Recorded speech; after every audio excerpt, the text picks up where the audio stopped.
किसान सभा और सेब उत्पादक संघ राज्य कमेटी के इस आह्वान पर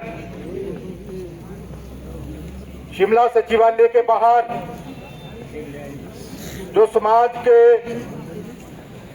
मुख्य उत्पादक वर्ग है उसमें से एक किसान और बागवान दूध उत्पादक जो अपनी बात कहने के लिए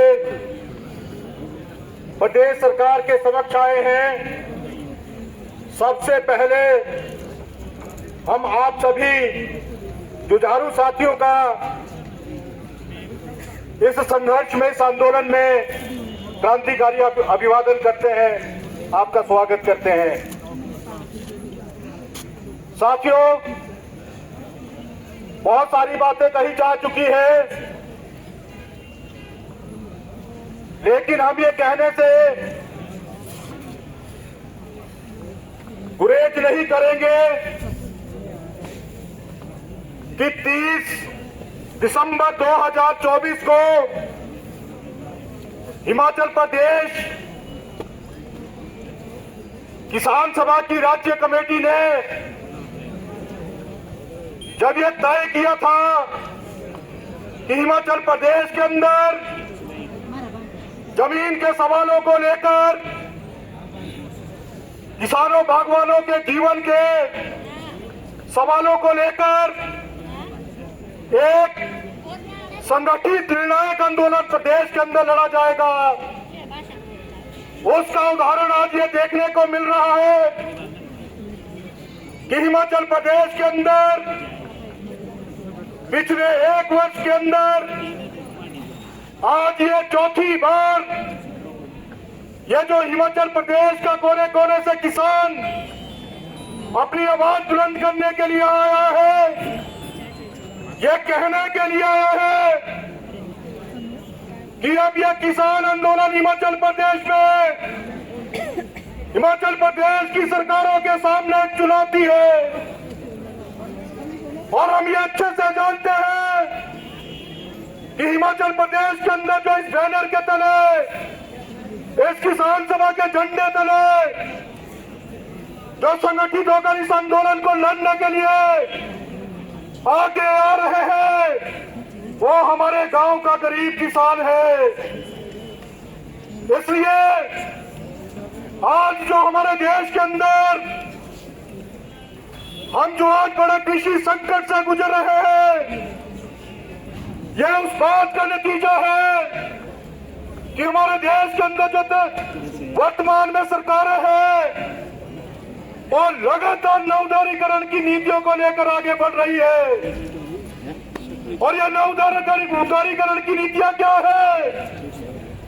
यह नवोदारीकरण की नीतियां है देश के अंदर गरीब को गरीब बनाने की नीति है और अमीर को फायदा पहुंचाकर ज्यादा अमीर बनाने की नीति है।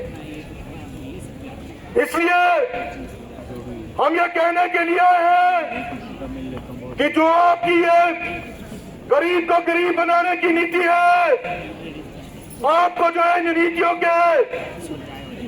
नीतियों से पीछे हटना पड़ेगा, क्योंकि दुनिया के इतिहास के अंदर ये देखा गया, गरीब जब संगठित होकर आंदोलन लड़ता है तो लाजमी तौर पर जो है उसकी जीत हुई है। और जो नवोदारीकरण की नीतियों को लेकर केंद्र की सरकार आगे बढ़ रही है, उन्हीं नीतियों को चंद पैसे लेकर हमारे प्रदेश की सरकार उन्हीं नीतियों को प्रदेश के अंदर लागू कर रही है, जिसके चलते आज हमारे प्रदेश के अंदर किसान, मजदूर और गांव में रहने वाला जो गरीब है उसके जीवन पर उसका विपरीत प्रभाव पड़ रहा है। तो हम उन नीतियों के खिलाफ ये झंडा बुलंद करने के लिए आज यहाँ पहुंचे हैं, आह्वान करने के लिए पहुंचे हैं और ये कहने के लिए है कि जो आज हमारा ये 14 सूत्रीय मांग पत्र है, जिसमें हमारी मुख्य मांग है कि हिमाचल प्रदेश के अंदर सभी परिवारों को 5 बीघा जमीन सुनिश्चित की जाए। जब तक हमारी ये मांग पूरी नहीं होती और हिमाचल प्रदेश के अंदर हिमाचल प्रदेश की सरकार और केंद्र की सरकार मिलकर जो वन संरक्षण कानून 1980 का है उसके अंदर संशोधन करके हिमाचल के सभी परिवारों को 5 बीघा जमीन सुनिश्चित नहीं करती, तब तक जो है ये संगठित आंदोलन जो एक निर्णायक आंदोलन की तरफ आगे जाएगा। ये बात कहने के लिए आए हैं। हमारे प्रदेश के अंदर आप देख रहे हैं, ये जो सरकारें सत्ता में आती है, चुनाव के वक्त जब ये नारे देती है, इस पिछले चुनाव के अंदर एक नारा दिया था। वो नारा क्या था? व्यवस्था परिवर्तन। हम इस सरकार को बताना चाहते हैं, व्यवस्था परिवर्तन से आप अनभिज्ञ है। ये टोपी परिवर्तन है, टोपी परिवर्तन। हरी टोपी से लाल टोपी, लाल टोपी से हरी टोपी, इसको व्यवस्था परिवर्तन नहीं कहते। व्यवस्था परिवर्तन तब होगा जब ये लाल झंडा पूरे प्रदेश के अंदर लोगों को संगठित करके, जो हमारी जमीन की मांग है, हमारे जीवन के सवाल है, उनको हासिल करके जब हम इस व्यवस्था को बदलेंगे, हर गरीब के घर में क्या कहते हैं, वो जो है उसको उसके जीवन को सुरक्षित करेंगे, उसको सामाजिक सुरक्षा वो सुनिश्चित करेंगे। उस व्यवस्था को व्यवस्था परिवर्तन कहा जाता है। इसलिए हम ये कहना चाहते हैं कि आप इस तरह के नारे देना मत जो है वो छोड़ दीजिए, जनता को भ्रम में रखना छोड़ दीजिए। जनता समझ चुकी है, जनता जानती है। और आखिर में मैं ये कहना चाहता हूँ कि हिमाचल का किसान इस लड़ाई को जब तक जो एक निर्णायक लड़ाई के रूप में लड़ता रहेगा, तो जिला सिरमौर का जो है हजारों किसान इन नीतियों के खिलाफ और अपने हक की आवाज को लेकर हजारों की तादाद में जो है सड़कों के ऊपर जो है इस आंदोलन को जो है लड़ेगा, जब तक जो है हमारी जो है मांगे पूरी नहीं हो जाती। इन्हीं शब्दों के साथ मैं आप सभी लोगों का जो है क्रांतिकारी जो है अभिवादन करता हूं, धन्यवाद करता हूं। जय का जय संघर्ष।